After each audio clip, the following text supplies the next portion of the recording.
निर्दलीय सांसद पप्पू यादव ने बीजेपी पर नफरत फैलाने का आरोप लगाया है। पप्पू यादव ने कहा है कि प्रधानमंत्री नरेंद्र मोदी चीन के सामने नतमस्तक हो गए हैं, वही चुनाव में बीजेपी झारखंड में नफरत फैलाने का काम कर रही है। समझिए, सबसे पहले तो झारखंड बहुत शांत प्रिय राज्य है। यहाँ नफरत की राजनीति नहीं हो सकती। यहाँ जात पात की राजनीति बहुत कम है।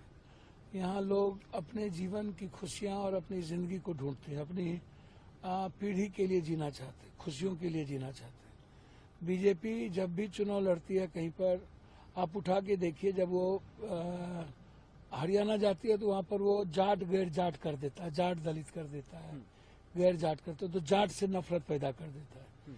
जब वो पंजाब जाता है तो सिख के खिलाफ नफरत पैदा कर देता है। जब महाराष्ट्र जाता है तो मराठा के खिलाफ नफरत पैदा कर देता है। जब साउथ जाता है तो हिंदी और के खिलाफ नफरत पैदा कर देता है और कह देता है कि राहुल गांधी और प्रियंका गांधी तो साउथ की बात करते हैं, हिंदी को गाली देते हैं। ये यही इन्हीं की भाषा है। मणिपुर जाता है तो मत तो दो जाति के बीच में रिफ्लिक्ट पैदा करता है और अभी तक मणिपुर के हत्या नहीं रुके, बलात्कार नहीं रुके। आज के दिन तक आप उठा के देख लीजिए। तो इनसे जिनसे मणिपुर न संभले उससे देश संभलेगा? आप हमको इसका इतिहास उठा के बताइए। जो चाइना के सामने नतमस्तक कर दे और वो झारखंड में महाराष्ट्र में जाता है तो रोहिंग्या की बात करता है। भैया इनके पास रोहिंग्या और घुसपैठी 17 लाख रोहिंग्या पूरी दुनिया में है, वर्ल्ड में 17 लाख में 11 सालों में कितने रोहिंग्या आए नरेंद्र मोदी क्यों नहीं बता सकते? और ये कमी किसकी है? ये कमी होम मिनिस्टर साहब और डिफेंस मिनिस्टर की है। तो वो दोनों रिजाइन कर दे। और 23 साल मुख्यमंत्री यहाँ पर बीजेपी की रही है, तो आप एक नहीं निकाल पाए।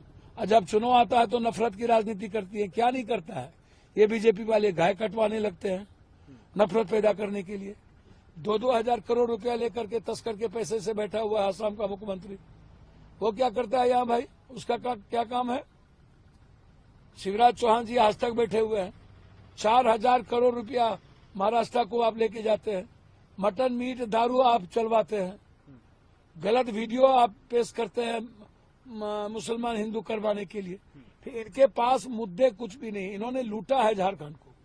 ये आदिवासी और झारखंड वासी के दुश्मन है, सबसे बड़े दुश्मन है। एक तो पहले ही ईबीसी ओबीसी एसटी एससी का ये आरक्षण खत्म कर चुके हैं। जाति जनगणना से इनको वैसे ही नफरत है। प्राइवेट नौकरी करके वैसे ही नौकरी को खत्म कर दिया।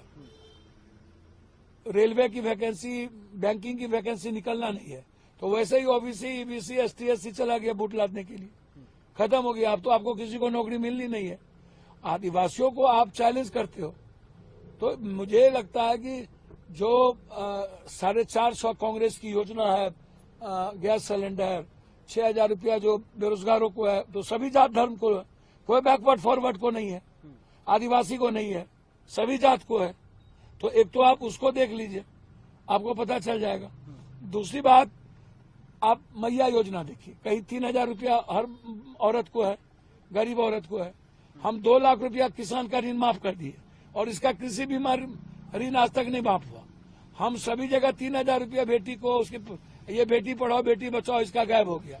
ये मुद्दों पर जीएसटी पर बात नहीं करते। झारखंड के लोकल रोंगटा हो या लोकल जो व्यापारी है उसको तो इसने मार दिया और गुजरात के सारे व्यापारी को यहाँ पर ले आया। अब ये छत्तीसगढ़ उड़ीसा की कब्जा के बाद इसकी गिद्ध दृष्टि है यहाँ पर।